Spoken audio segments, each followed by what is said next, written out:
Assalamualaikum warahmatullahi wabarakatuh. Bismillah, alhamdulillah. Kepada teman-teman Pasca yang berbahagia dan kepada Bapak dosen Dr. Elianto MPD yang saya hormati. Yang pertama, marilah kita senantiasa memanjatkan rasa syukur kita kehadirat Allah Subhanahu wa Ta'ala, bahwa pada kesempatan siang hari ini kita masih diberikan nikmat kesehatan dan kesempatan sehingga kita kembali dapat bersilaturahmi, dapat melaksanakan aktivitas meeting perkuliahan melalui Zoom Group Meeting pada kesempatan siang hari ini, dan mudah-mudahan perkuliahan kita hari ini nanti akan membawakan berkah dan manfaat untuk kita semua. Amin ya robbal alamin. Baik teman-teman Pasca yang berbahagia, agar lebih efektif dan efisien, maka tutup poin saja. Saya di sini atas nama Siti Masruroh SPDI akan mencoba untuk menyampaikan presentasi makalah yang berjudul 20 Strategi Marketing Pendidikan atau Pemasaran Pendidikan. Baik teman-teman, marketing pendidikan pertama kali pada awalnya itu hanya berasal dari dunia bisnis perusahaan yang bertujuan untuk bisa mencapai tujuan bisnis dan perusahaan secara efektif dan efisien. Tetapi seiring dengan perkembangan zaman dan persaingan yang semakin ketat khususnya di dunia pendidikan, maka untuk marketing pendidikan ini diterapkan di dalam lembaga-lembaga pendidikan. Untuk apa? Kenapa sangat penting ini diterapkan di lembaga pendidikan? Karena bertujuan agar lembaga pendidikan ini akan lebih dapat menawarkan produk pendidikan kepada para customer atau pelanggan. Pelanggan dalam hal ini adalah peserta didik dan juga wali murid. Tentu saja dengan keunggulan dan juga prestasi-prestasi yang baik, yang bagus kepada yang diperkenalkan kepada para customer. Dalam hal ini adalah peserta didik dan wali murid. Baik, untuk 20 strategi pendidikan yang akan saya sampaikan di sini, yang pertama adalah ramah lingkungan. Ya. Sebuah lembaga pendidikan tentu harus dapat bersinergi dengan lingkungan di sekitar lembaga pendidikan yang ada. Artinya, lembaga pendidikan harus bisa memberikan kontribusi yang positif bagi lingkungan sekitar. Jangan sampai keberadaan lembaga pendidikan itu justru akan mengganggu masyarakat di lingkungan sekitar. Oleh karena itu, pengelola pendidikan harus bersikap baik dan ramah kepada tetangga di sekitar lingkungan sekolah, sehingga akan menimbulkan kesan yang positif kepada konsumen. Selanjutnya, strategi yang kedua yaitu tempat yang strategis. Lembaga pendidikan sebaiknya dibangun di tempat yang strategis, artinya mudah dijangkau oleh seluruh masyarakat. agar dapat lebih banyak orang yang tahu tentang adanya lembaga pendidikan tersebut. Jangan sampai kita membangun sekolah di tempat yang sulit dijangkau, misalnya di daerah pegunungan atau hutan yang jauh dari jangkauan masyarakat. Ini tentu tidak akan efektif. Kemudian untuk strategi yang ketiga yaitu tampilan sekolah. Tampilan sekolah ini mempunyai daya tarik sendiri bagi para customer tentunya. Jadi sebuah lembaga pendidikan ini harus mempunyai tampilan yang menarik baik dari segi non fisik ataupun fisik. Dari fisik misalnya dari gedungnya itu harus menarik ya, sehingga bisa menarik kepada customer. Mungkin sarpras yang lengkap ini juga termasuk ya. Kemudian dari segi non fisik misalnya, sebuah sekolah lembaga pendidikan itu harus mempunyai visi dan misi yang jelas agar terarah. Jangan sampai sekolah itu tidak mempunyai visi dan misi. Ini tentu tidak akan menarik nanti bagi para customer.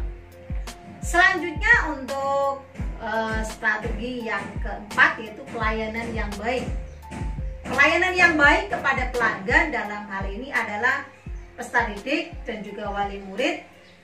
Tentu ini juga tidak kalah penting ya dalam pengelolaan lembaga pendidikan atau sekolah agar bisa diterima dengan baik oleh pelanggan. Jangan sampai ada kesan tidak baik dari konsumen kepada pihak sekolah. Jadi ini sangat penting sekali. Oleh karena itu para pengelola pendidikan ini harus bisa mengenali karakter dari customer dengan baik. Yang kelima adalah materi-materi pembelajaran harus menarik, bermanfaat, relevan, sesuai dengan kebutuhan masyarakat. Artinya apa? Artinya materi yang disampaikan dalam kegiatan pembelajaran di sekolah benar-benar harus menarik, dapat memberikan manfaat serta relevan atau sesuai dengan kebutuhan masyarakat. Misalnya, kalau pendidikan di sekolah dasar atau madrasah ibtidaiyah, tentunya materi yang diberikan haruslah materi yang sesuai dengan anak-anak usia sekolah dasar. Jangan sampai usia sekolah dasar itu diberikan materi pembelajaran untuk anak-anak SMP. Nah, ini kan kurang relevan atau tidak relevan. Kemudian strategi yang keenam adalah SDM yang baik, seragam yang bagus ya. Sumber daya manusia adalah merupakan orang-orang yang terlibat dalam pengelolaan lembaga pendidikan. SDM menjadi penentu utama dalam pengelolaan pendidikan. Oleh karena itu SDM haruslah orang-orang yang berkompeten di bidangnya, sehingga bisa bekerja dengan baik untuk menghasilkan output yang bagus nantinya. Kemudian yang ketujuh, tempat yang bagus. Tempat sekolah secara fisik gedung harus memadai, berdiri kokoh, megah dan menarik tentunya, serta memiliki gedung yang representatif dan permanen sesuai dengan standar sekolah. Yang memiliki gedung yang bagus tentu akan menarik pada konsumen untuk menggunakan produknya, apalagi kalau didukung dengan kualitas mutu yang bagus. Tentu ini akan sangat menarik bagi para customer. Selanjutnya yang kedelapan adalah peralatan lengkap dan memadai. Seluruh lembaga pendidikan atau sekolah sebaiknya mempunyai sarana dan prasarana sekolah yang lengkap dan memadai untuk bisa melaksanakan proses kegiatan belajar mengajar yang baik dan tentunya dapat menghasilkan output yang handal dan berkualitas. Untuk strategi yang ke-9 yaitu biaya murah, seimbang dan bersaing.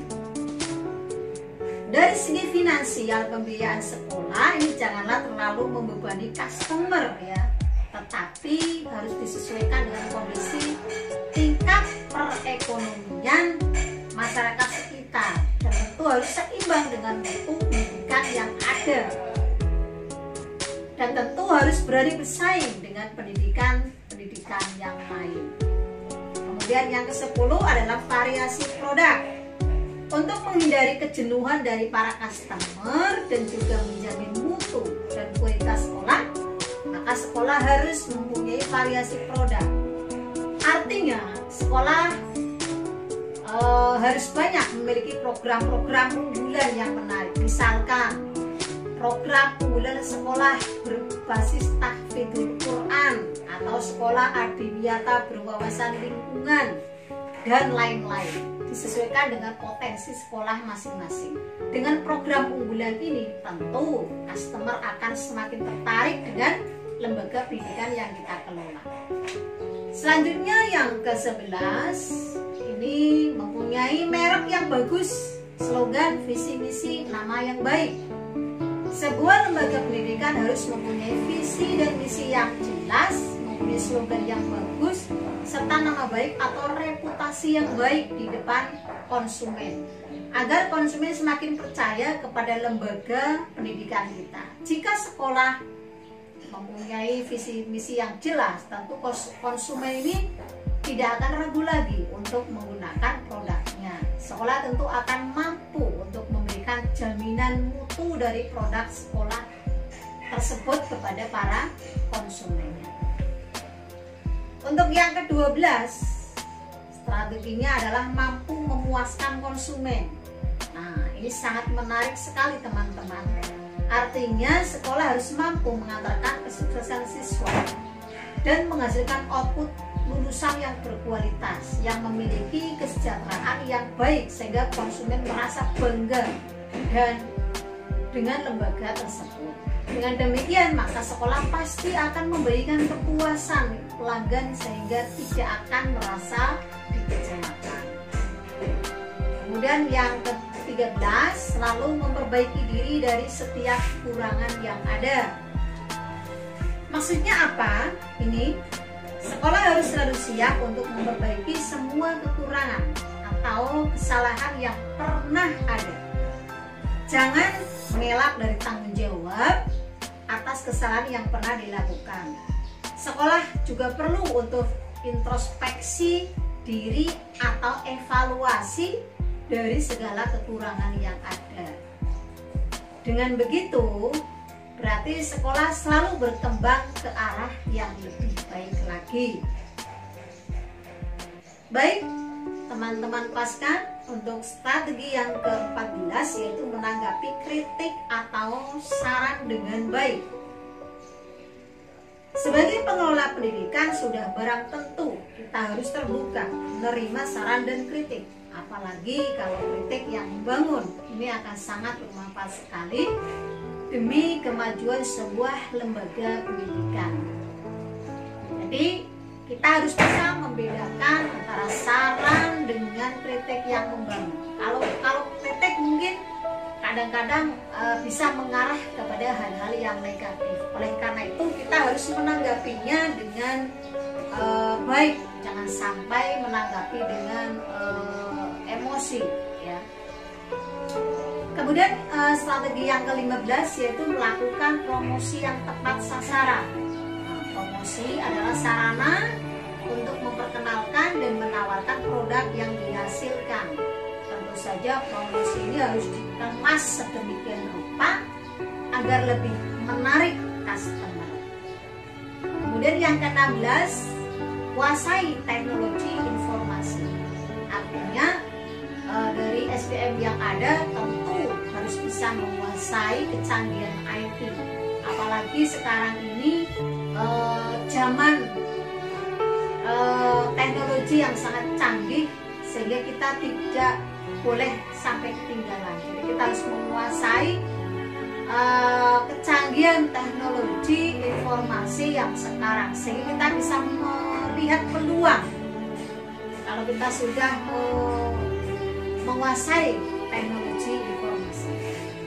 Kemudian yang ke-17 yaitu menciptakan gengsi kepada konsumen. Artinya sekolah yang baik dan bermutu itu harus bisa membuat konsumen itu merasa bangga menyekolahkan anaknya di sekolah itu. Karena sekolah itu syarat dengan prestasi dan mempunyai kualitas SDM serta sarparasi yang baik. Jika konsumen merasa bangga dengan pelayanan dari sekolah, maka konsumen akan merasa punya gengsi yang tinggi untuk menggunakan produk-produk yang kita hasilkan. Kemudian yang ke-18, konsumen itu ibarat raja. Seorang raja itu harus dilayani dengan baik. Maka sekolah yang baik tentu harus cepat tanggap dan responsif terhadap apa-apa yang dikeluhkan oleh para customer. Jangan sampai kita itu bertindak lambat. Ya, nanti pasti konsumen atau customer ini pasti akan merasa kecewa karena tidak ditanggapi dengan baik. Jadi kita harus cepat tanggap apa yang dikeluhkan, langsung kita ambil sikap dan ambil tindakan, sehingga konsumen itu akan merasa diperhatikan atau merasa dimanusiakan, sehingga nanti akan merasa menjadi seorang raja yang selalu dilayani dengan baik. Dan yang ke-19 adalah memperluas jaringan pangsa pasar. Mengapa ini penting? Sangat penting karena untuk mendapatkan jangkauan yang lebih luas agar dikenal di mana-mana. Kalau perlu kita harus menjalin kerjasama di luar wilayah sekolah atau ekspansi keluar. Misalnya ketika pada saat PPDB atau penerimaan peserta didik baru, ini dapat bersama dengan sekolah-sekolah terdekat atau lembaga yang lain. Kita berikan program-program unggulan dan juga prestasi yang bagus dengan bukti nyata untuk memperluas jaringan yang pangsa pasar ya. Kemudian yang terakhir adalah aktif mencari atau menambah konsumen. Bisa dengan cara istilah ekspansi keluar, jemput bola ataupun promosi. Misalnya ketika penerimaan peserta didik baru yang tadi saya sampaikan, kita harus gencar melakukan promosi. Kalau perlu jemput bola, artinya kita yang mendatangi mereka dengan promosi yang menarik. Kerjasama yang aktif dengan lembaga pendidikan yang lain akan sangat lebih efektif untuk menambah jaringan atau konsumen ataupun customer pada masyarakat luas. Ya, dengan 20 strategi yang tadi sudah saya paparkan, mudah-mudahan nanti akan bisa bermanfaat ya bagi kita semua, khususnya bagi para pengelola pendidikan, agar tujuan lembaga pendidikan ini dapat tercapai secara keseluruhan dan lembaga pendidikan ini dapat semakin eksis dan maju. Demikian presentasi dari saya, mudah-mudahan bisa diterima dengan baik, dan apabila mungkin ada pertanyaan nanti bisa disampaikan kalau ada waktu. Jika nanti saya bisa menjawab, insya Allah akan langsung saya jawab. Dan apabila mungkin saya belum bisa menjawab, ini menjadi tugas atau PR saya yang tentu akan dibantu oleh beliau, Bapak dosen Dr. Elianto MPD, yang selalu siap dan siap akan membantu kita semua. Baik teman-teman Pasca dan Bapak dosen yang saya hormati, mungkin itu saja presentasi yang kami berikan. Kurang dan lebihnya saya mohon maaf. Saya akhiri. Wassalamualaikum warahmatullahi wabarakatuh.